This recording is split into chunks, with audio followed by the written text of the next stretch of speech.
Morning बच्चों। आज के इस क्लास में हम लोग एक बहुत ही इंपॉर्टेंट टॉपिक डिस्कस करने वाले हैं जिसका नाम है फ्रिक्शन। तो आइए देखते हैं फ्रिक्शन क्या होता है और ये कितने टाइप का होता है और इसकी लर्निंग की क्या होती है। फ्रिक्शन बेसिकली एक कॉन्टैक्ट फोर्स है। ये क्या है? Contact force. मतलब ये दो बॉडी के कॉन्टैक्ट पे लगेगा, ये कॉन्टैक्ट फोर्स। ये कब आता है? ये फिजिक्स में इसकी बात कब हम करते हैं? जब कहीं पे भी रिलेटिव मोशन हो रहा हो या फिर टेंजेंसी ऑफ रिलेटिव मोशन हो। मेरी बात ध्यान सुनिएगा, कॉन्टैक्ट फोर्स है ये। और ये कब आता है? जब टेंडेंसी हो या फिर एक्चुअल रिलेटिव मोशन हो। ठीक है, तो अगर आप मेरी बातों को ध्यान से समझ रहे होंगे तो आपको एक वर्ड काफ़ी बार मैंने बोला, टेंडेंसी और एक्चुअल रिलेटिव मोशन। तो सबसे पहले रिलेटिव मोशन क्या होता है वो समझ लेते हैं। जैसे कि मान लीजिए दो बॉडीज हैं, दो ऑब्जेक्ट्स हैं जिनके बीच में वेलोसिटी का डिफरेंस है, तो हम ये बात बोल सकते हैं कि वहाँ पे रिलेटिव वेलोसिटी है। जैसे कि यहाँ पर ग्राउंड है और इस ग्राउंड पे कोई एक ब्लॉक रखा हुआ है। अब क्योंकि ग्राउंड रेस्ट पे है और ये ब्लॉक मूव कर रहा है, ये ब्लॉक क्या कर रहा है? मूव कर रहा है। तो आप ये देख पा रहे हैं कि ब्लॉक के पास वेलोसिटी है जबकि ग्राउंड रुका हुआ है। तो यहाँ पे डिफरेंस है, वेलोसिटी का डिफरेंस है, velocity of block and velocity of ground. तो अब इस जगह पे क्योंकि रिलेटिव मोशन हो रहा है ब्लॉक और ग्राउंड के बीच में, तो यहाँ पे फ्रिक्शन है। ठीक है, तो इसी तरीके से फ्रिक्शन का जो डिस्कवरी होती है वो तब होती है जब किसी दो ब्लॉक के बीच में टेंडेंसी हो या फिर एक्चुअल रिलेटिव मोशन। ठीक है, तो इस टेंडेंसी और एक्चुअल रिलेटिव मोशन के बेसिस पे हम लोग फ्रिक्शन को दो पार्ट में डिवाइड करते हैं। फ्रिक्शन दो पार्ट में डिवाइड करते हैं। तो फ्रिक्शन के अगर टाइप की बात करें तो फ्रिक्शन का जो पहला पार्ट होता है वो होता है स्टैटिक, जो दूसरा होता है उसको बोलते हैं काइनेटिक। ये स्टैटिक और काइनेटिक जो फ्रिक्शन होता है ये अपने रीजन की वजह से होता है। जब भी ब्लॉक की टेंडेंसी होगी आगे बढ़ने की तो वहाँ पे स्टैटिक आएगा, और जब ब्लॉक एक्चुअल रिलेटिव मोशन कर रहा होगा तो वहाँ पे काइनेटिक आएगा। टेंडेंसी मतलब कि ब्लॉक या फिर बॉडी मूव करना चाह रहा है, उसने मूव किया नहीं है, वो मूव करना चाह रहा है। तो जब भी बॉडी की इच्छा होगी कि वो आगे बढ़े तो उस जगह पे स्टैटिक आएगा। तो अगर मैं स्टैटिक को डिफाइन करना चाहूँ तो इसका मतलब ये है ये फ्रिक्शन स्टैटिक तभी होगा जब बॉडी क्या होगी? टेंडेंसी होगी। अगर बॉडी एक्चुअल रिलेटिव मोशन कर रहा है तो वो काइनेटिक फ्रिक्शन के अंदर आएगा। ये कब आएगा? जब एक्चुअल रिलेटिव मोशन हो रहा होगा। अदरवाइज हमारा जो फ्रिक्शन होगा वो हमारा स्टैटिक होगा। ठीक है, अगर प्रॉब्लम में मोशन हो रहा होगा, रिलेटिव मोशन हो रहा होगा तो बहुत ही अच्छे तरीके से ये बात बोल सकते हैं कि वहाँ पे जो फ्रिक्शन आ रहा होगा वो काइनेटिक आ रहा होगा। अब जैसे कि फ्रिक्शन एक कांटेक्ट फोर्स है, मतलब ये दो सरफेस से कांटेक्ट करता है। जैसे इस फिगर में अगर मैं समझाऊँ तो क्या होता है? कांटेक्ट सरफेस कौन सा है? कांटेक्ट का सरफेस ये ग्राउंड और ब्लॉक के बीच में। तो फ्रिक्शन क्या करेगा? इस कांटेक्ट सरफेस पे रिलेटिव वेलोसिटी का अप्रोच करेगा। तो रिलेटिव वेलोसिटी जो वेलोसिटी है उसका अपोजिट डायरेक्शन में ये फोर्स लगेगा। तो वेलोसिटी आगे की तरफ है तो फ्रिक्शन किधर लगेगा? फ्रिक्शन इसके कांटेक्ट पे ही पीछे की तरफ लगेगा। ठीक है, तो इस तरीके से हम लोग फ्रिक्शन का डायरेक्शन दिखाते हैं और फ्रिक्शन के टाइप को भी समझते हैं। अब हम लोग डिटेल में काइनेटिक फ्रिक्शन और स्टैटिक फ्रिक्शन के बारे में बात करेंगे कि स्टैटिक फ्रिक्शन कब होगा, काइनेटिक फ्रिक्शन कब होगा, किस तरीके से इसकी वैल्यू निकाली जा सकती है और क्या क्या प्रॉब्लम इसको लेके सॉल्व किया जा सकता है।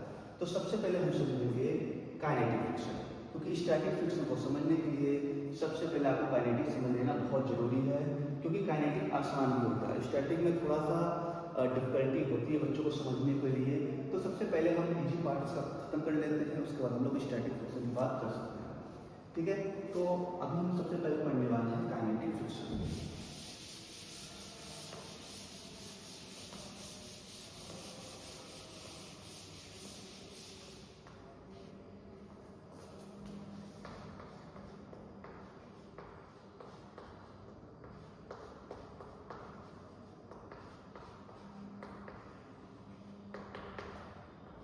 काइनेटिक फ्रिक्शन एक्ट करता है when there is actual relative motion, when there is actual relative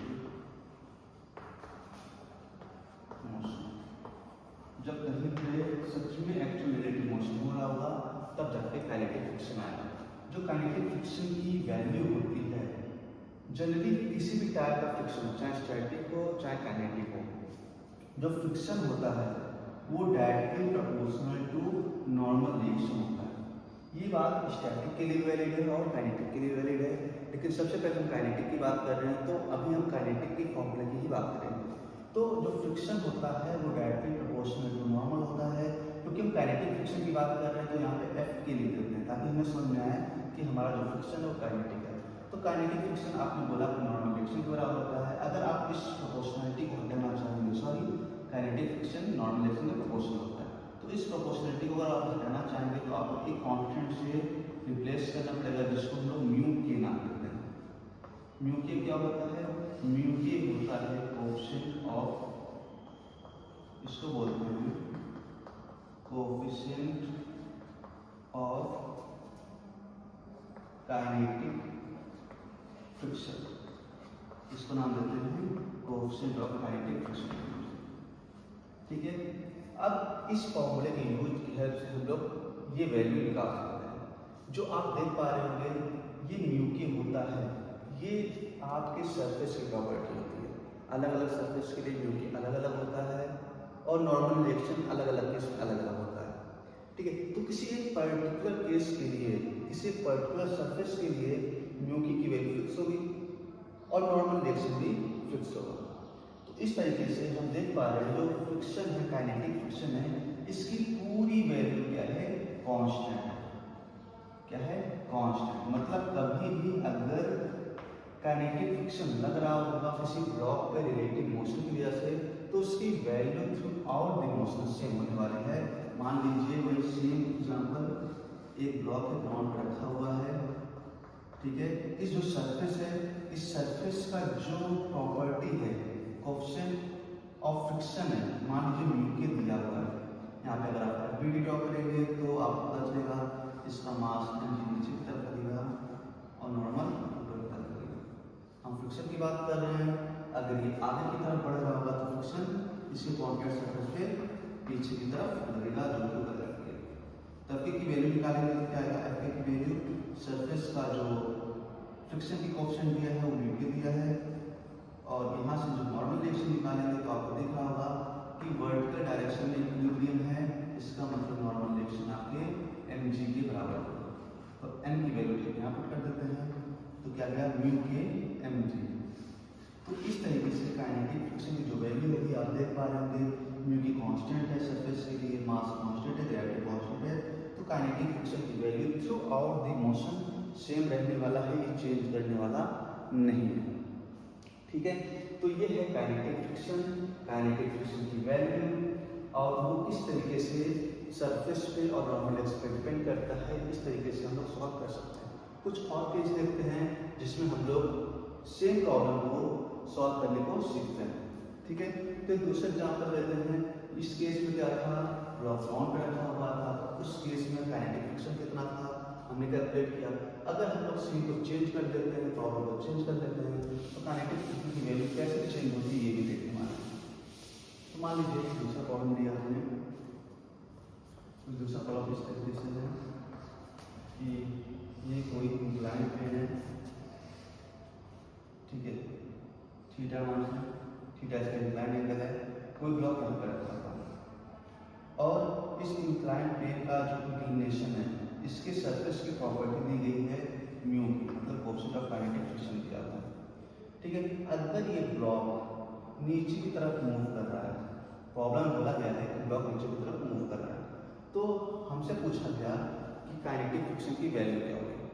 अगर ये बताता भी नहीं कि काइनेटिक फ्रिक्शन की वैल्यू क्या होती, बस इतना बोलता कि फ्रिक्शन की क्या वैल्यू होगी, तो हम ये बात समझ सकते हैं क्योंकि ये मोशन में है, यहाँ पे मोशन हो रहा है, तो इसका एक ही मतलब है यहाँ जो फ्रिक्शन आने वाला है काइनेटिक आने वाला है।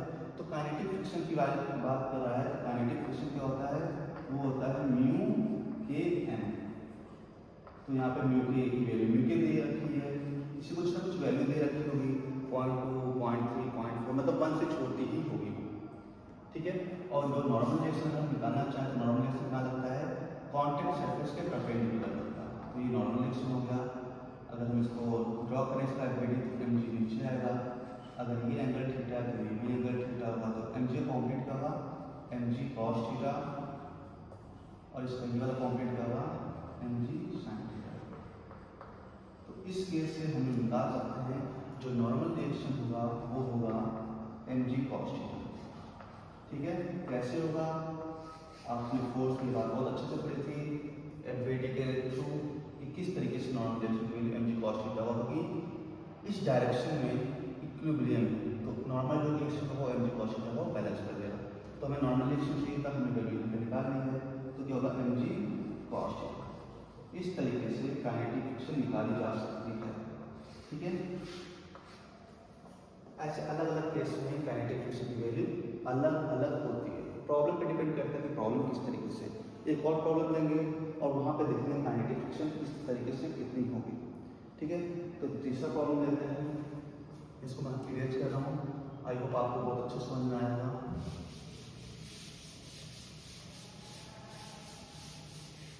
एक और प्रॉब्लम लेते हैं, एक बार रिपीट करना चाहूँगा, अगर बॉडी मोशन में है तो वहाँ पे लगने वाला फ्रिक्शन जो होगा वो काइनेटिक ही होगा, वो स्टैटिक नहीं होगा, क्योंकि स्टैटिक में मोशन नहीं होता बस टेंडेंसी होती है। ब्लॉक आगे बढ़ना चाहता है तो वहाँ पे जो फ्रिक्शन आता है वो आता है स्टैटिक, क्योंकि हमने हर प्रॉब्लम में ये बात बता रखा है कि ब्लॉक मूव कर रहा है तो वहाँ पे जो फ्रिक्शन आएगा बाय डिफॉल्ट क्या आएगा काइनेटिक आएगा।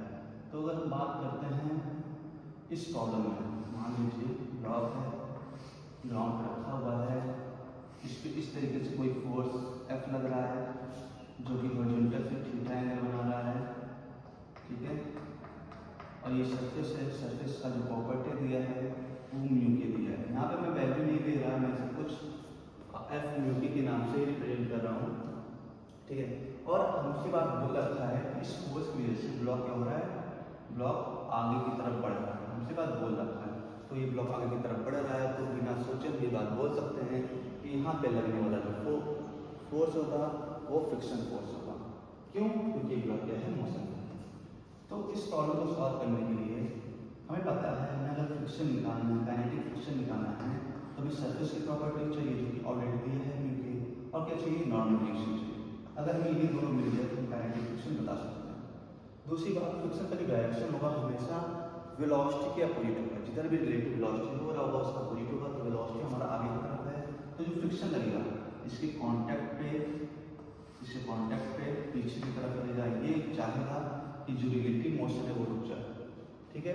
तो अभी हमें नॉर्मल रिएक्शन निकालना है, तो नॉर्मल रिएक्शन निकालने के लिए हम इसका डायरेक्टिविटी ड्रॉ करें, तो कांटेक्ट सरफेस ये है, नॉर्मल रिएक्शन इसके परपेंडिकुलर लगेगा एम, और नीचे क्या लगेगा, अगर ब्लॉक का मास एम दिया हुआ है तो ये एम जी, ठीक है। तो बहुत लोग कंफ्यूजन में होंगे कि नॉर्मल रिएक्शन की वैल्यू एम जी के बराबर है, लेकिन ऐसा नहीं है, क्यों, क्योंकि इस केस में क्या हो रहा है कि नॉर्मल रिएक्शन और एम जी सिर्फ नहीं है, इस ब्लॉक पे लगने वाले और भी फोर्स हैं जिनका कुछ ना कुछ कॉम्पोनेंट है, जैसे कि एफ है, ये फोर्स के दो कॉम्पोनेंट हैं, एक हॉरिजॉन्टल की तरफ एफ कॉस थीटा और एक ऊपर की तरफ एफ साइन थीटा, ठीक है। अगर आपको कॉम्पोनेंट करना आता होगा तो आप ये बहुत अच्छे समझ सकते हैं कि फोर्स जो होगा उसके दो कॉम्पोनेंट आएंगे एफ कॉस थीटा और एफ साइन थीटा। तो हम फिर से देख पा रहे हैं कि वर्टिकल डायरेक्शन में क्या है, इक्विलिब्रियम अचीव है, हॉरिजॉन्टल डायरेक्शन में इक्विलिब्रियम नहीं है, क्योंकि यहाँ पे सिर्फ सिंगल फोर्स है जो कि उसे आगे ले जा रहा है, यहाँ पे वेलोसिटी आ रही है, मतलब ये फोर्स क्या हो रहा है, डोमिनेट कर रहा है। तो हॉरिजॉन्टल डायरेक्शन में ये बात नहीं बोल सकते कि इक्विलिब्रियम है, लेकिन हाँ वर्टिकल डायरेक्शन में ये बात जरूर बोल सकते हैं, क्योंकि वर्टिकल डायरेक्शन में कोई भी वेलोसिटी नहीं आ रही। तो यहाँ से अगर हम लोग कॉपी करें तो हमें पता चलेगा N plus F sine theta vertical direction में एन किसके बराबर होगा, एम जी के बराबर होगा, ठीक है। तो नॉर्मल रिएक्शन की वैल्यू क्या होगी M G minus F sine theta. बस हमें क्या चाहिए था, हमें नॉर्मल रिएक्शन चाहिए था, हमने नॉर्मल रिएक्शन की वैल्यू उठाई और यहाँ फॉर्मूले मिला के पुट कर दिया। एफ की वैल्यू क्या है म्यू के और नॉर्मल रिएक्शन की value M G minus F sine theta. तो इस तरीके से हमने काइनेटिक फ्रिक्शन की वैल्यू डिफरेंट केस में कैलकुलेट करी। ऐसे बहुत सारे प्रॉब्लम हैं जिनको हम सॉल्व कर सकते हैं। तो आई होप आपको ये बात बहुत अच्छे से समझ में आई होगी काइनेटिक फ्रिक्शन क्या है, कब काम करता है, इसकी वैल्यू कांस्टेंट क्यों होती है। ठीक है, तो फिर से मैं रिकॉल करा दे रहा हूँ पूरे काइनेटिक फ्रिक्शन को। काइनेटिक फ्रिक्शन बेसिकली फ्रिक्शन का ही एक पार्ट है जो कि एक्चुअल रिलेटिव मोशन का अपोज करता है। कभी भी रिलेटिव मोशन हो रहा हो उसका अपोज करता है। कैसे अपोज करता है? जो कॉन्टैक्ट सरफेस होता है, जिधर की तरफ वेलोसिटी होती है उसके अपोजिट में फोर्स लगता है, जिसकी वैल्यू क्या होती है? म्यू के मल्टीप्लाइड बाय नॉर्मल डायरेक्शन। अलग अलग सरफेस के लिए अगर इंक्लिनेशन है तो वहाँ पे नॉर्मल डायरेक्शन अलग होगा, अगर हॉरिजॉन्टल है तो वहाँ पे नॉर्मल डायरेक्शन अलग होगा। हमें क्या करना है? बस इन सरफेस की प्रॉपर्टी निकालनी है जो कि दिया रहेगा, जिसकी वैल्यू 0 से लेकर 1 के बीच में लाया करेगा, और जो नॉर्मल डायरेक्शन होगा वो भी अलग अलग केस के हिसाब से अलग अलग होगा। हमें बस नॉर्मल डायरेक्शन की वैल्यू यहाँ पर पुट कर देना है, हमारा काइनेटिक फ्रिक्शन निकल जाएगा। काइनेटिक फ्रिक्शन आएगा तब जब बॉडी मोशन में होगा तब। तो आई होप आपको सारी बातें जो समझ में आई होंगी। अगले क्लास में हम लोग स्टैटिक फ्रिक्शन के बारे में डिटेल में पढ़ेंगे। तब तक के लिए थैंक यू।